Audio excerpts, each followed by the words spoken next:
I think just showing you what's going on probably says all that we need to say.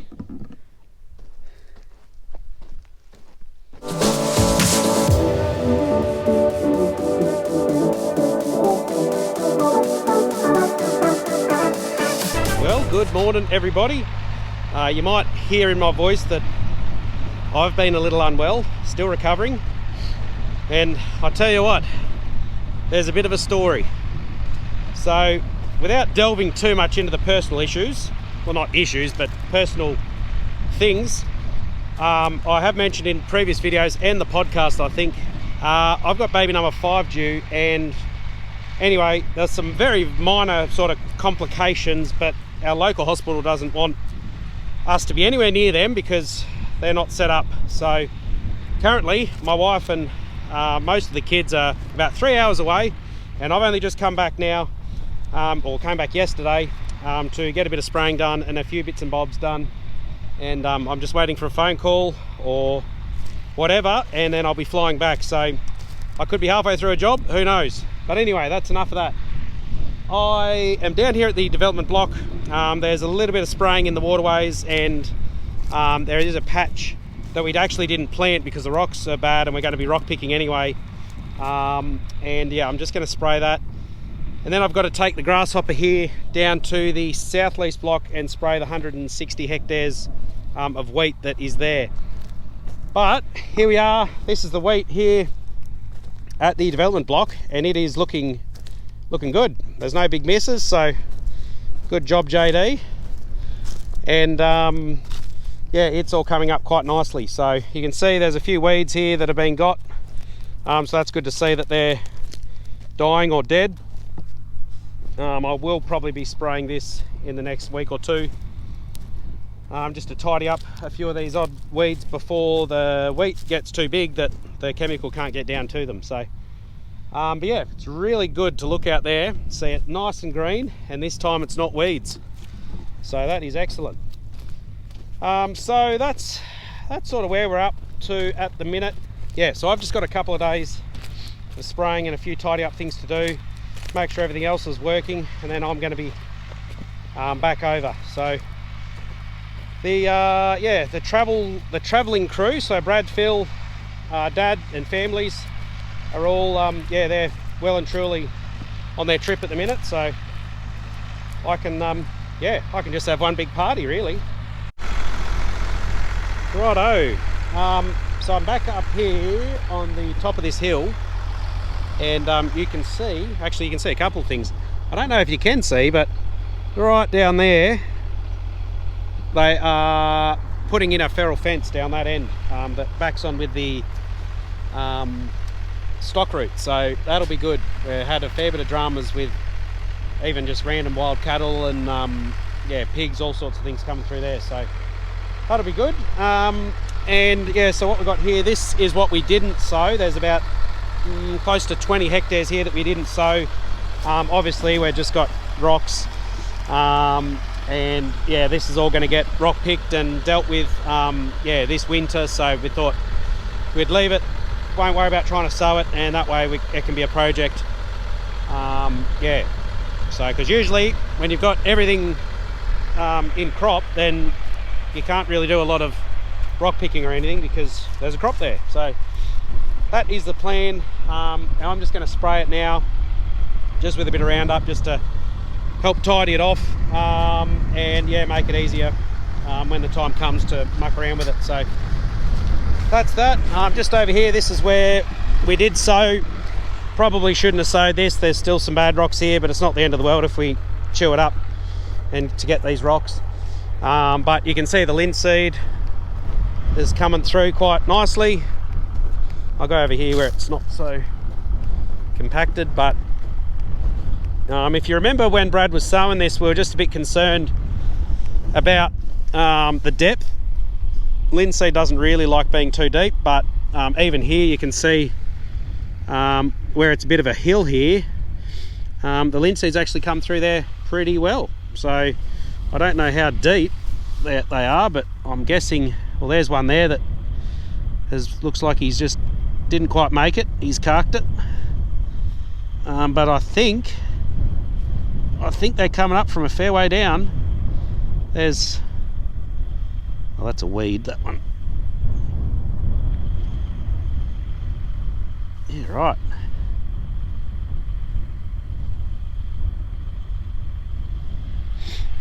So there we go. That is pretty impressive for a linseed. That is impressive. So yeah, looks like it's done a pretty good job really. So we're all happy with that. Righto. I don't know if I got anything else to talk about, so I might as well stop talking. Well, it is update time. I think just showing you what's going on probably says all that we need to say.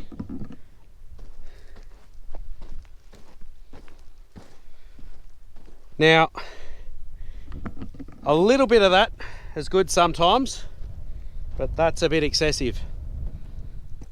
What's happened is the eyelet for the steering ram has opened right up and left me with a bit of a predicament. By the looks of things, what happened is I was only going very slow, but I hit this rock, which I knew. What I didn't know, because there's a few weeds there to cover that, was the big dip on the other side of it. So it fell pretty hard there. Just one of those things. So yeah, that has happened. You can sort of see, if I come back in here, you can see there's a bit of it there that has been cracked for a while. So yeah, it's just taken one good jolt and she's opened it. So at this stage, that's the only damage. I've got the other guys hopefully going to pull that off the other housem. Hopefully it's the same one. And I've got to try and straighten this up here. This is for the GPS steering. So I'll have to change all that and get that all sorted again. Hopefully that hasn't gone beyond its limit and broken all of that, but at least I can spray by hand if I need to. So yeah, anyway, there's a lot, well, there's basically nothing I can do. I just got to wait here till I get help. I'm way down the back of the paddock. Yeah, it is what it is. Maybe I'll catch up on some sleep.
Right, update.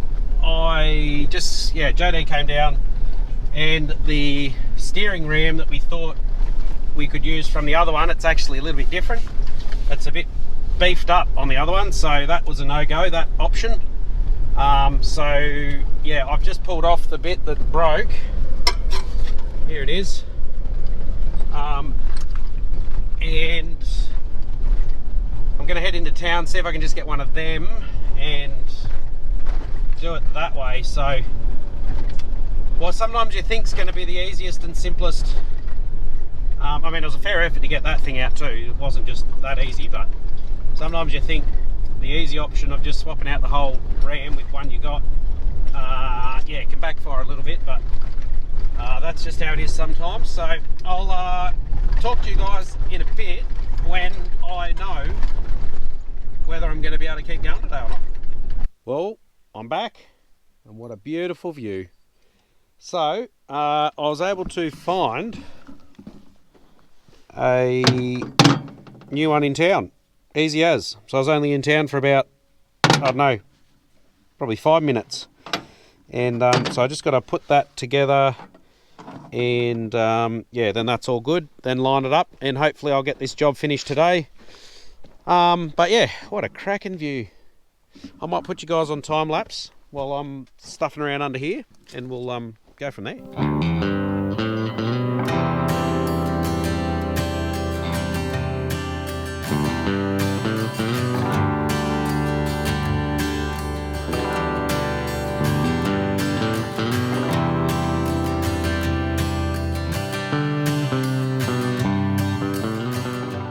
Well, let's try again. I've got a grand total of about 10 hectares sprayed today, so I'm kicking some goals. Oh, so I think we're all fixed and ready to go. It did bend the little rod for the GPS steering, so there might be a bit of mucking around to get that right, but yeah. Oh, sorry about my puffing. This dirt is so soft. It's like walking in snow. Not that I've really walked in snow, but it's hard work. Plus I'm trying to find my lungs again. Right, so just making sure everything's tight that needs to be tight.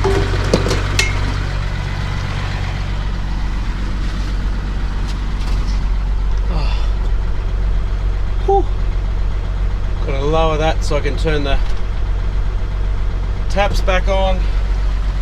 Thankfully I've only got a couple of hectares to spray. There's still a breeze, so I was hoping to get the grasshopper down to the south lease block, but well, yeah, depends how quickly I get this done, but I may be able to still, I don't know. Anyway, well guys, that'll be it for today. We'll see what tomorrow brings, I think. Well, hello everybody. It has been a couple of days actually since I was last on the camera. So a couple things happened. Those that listen to the podcast, I think I mentioned it there, maybe in previous videos too. Actually, I think I mentioned it earlier in this video. But I am waiting for baby number 5 to come, and still hasn't arrived. But that night that I was just finished up spraying at the development block, I actually drove 3 hours away to where my family is. So yeah, we thought it was all happening, so I ducked over there.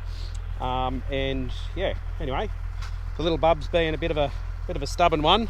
It doesn't get that from me, obviously. So yeah, spent a day over there. Didn't look like things were going to happen, so I've flown back here. Well, not flown, I drove back here this morning just to try and get this wheat sprayed on the south lease block before there's rain in 2 days' time. So that's the brief story of the hecticness that's going on. So I'll show you here the wheat. Phil will be proud. I've picked a fairly good looking part of the wheat. Usually every time I put the drone up or get into a paddock, he says I always pick the worst spots, but I think that's just how it works out. But we can see here, yeah, it's all filling up very nicely. Really need to get on it with the spray, because once this all closes up, the chemical struggles to get in there to get the weeds. Now what we're targeting with this spray is we're targeting broadleaves. I can't see any here at the minute. There's just different parts in different parts of the property. But the other thing we're targeting is, you can see here, is this stuff here. Now that's shinier stuff. Hopefully the camera's showing that. That's sort of in the row there, is ryegrass. So really trying to hammer that.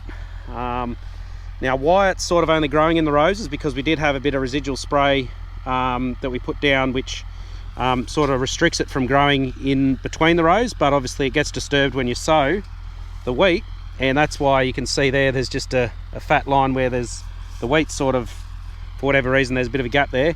You can see all the ryegrass is just going nuts. So that's the story there. But yeah, everywhere, the idea is that doing it like that with the residual spray, the wheat does grow and it sort of outcompetes the ryegrass. So you can see there's a little bit of small stuff in here where the wheat's going really well, but it's not bad at all. But hopefully this spray will do a lot in yeah, just getting a bit more control in that area.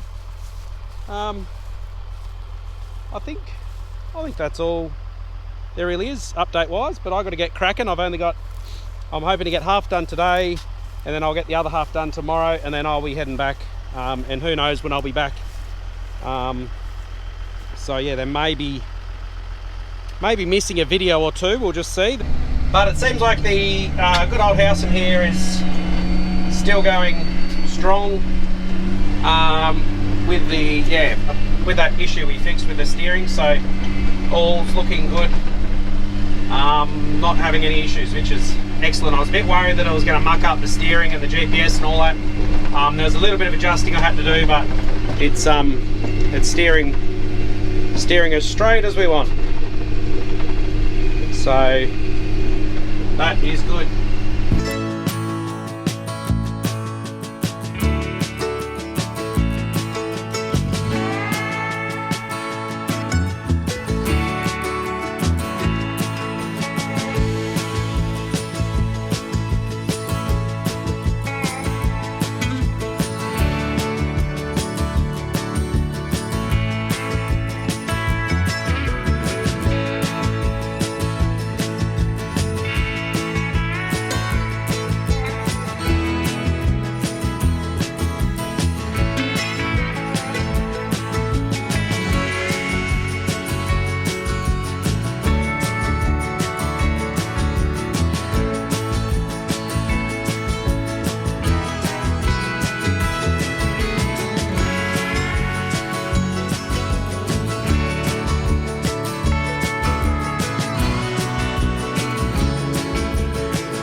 Guys, it is pretty well the end of the day. I just finished the second load, so I'm on target.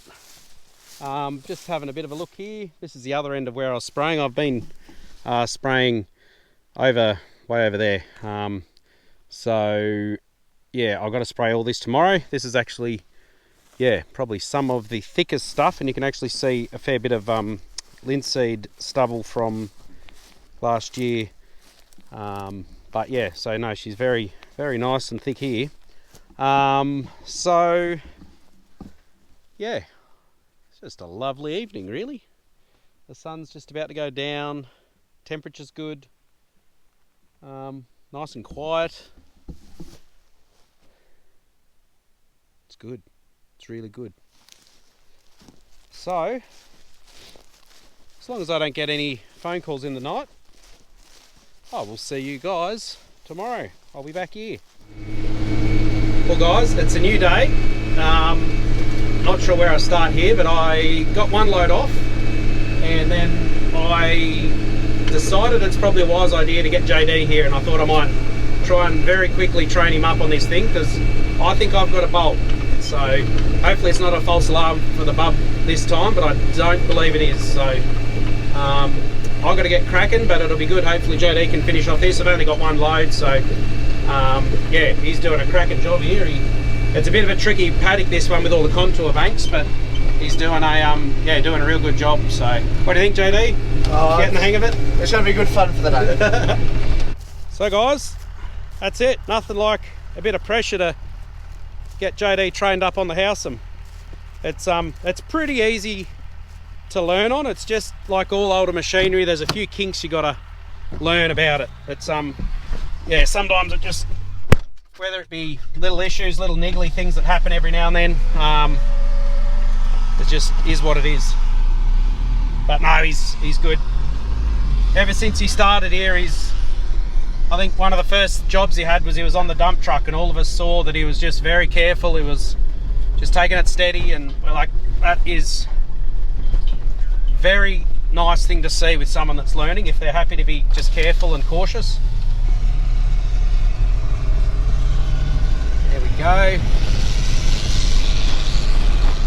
Beautiful. Well guys, I've got to absolutely bolt. It's from this paddock. I'm probably 4 hours away, and maybe we'll have a new bub. So I will see you guys, I don't know when, but I'll see you again at some point. So thanks for watching guys, and we will catch you in the next one.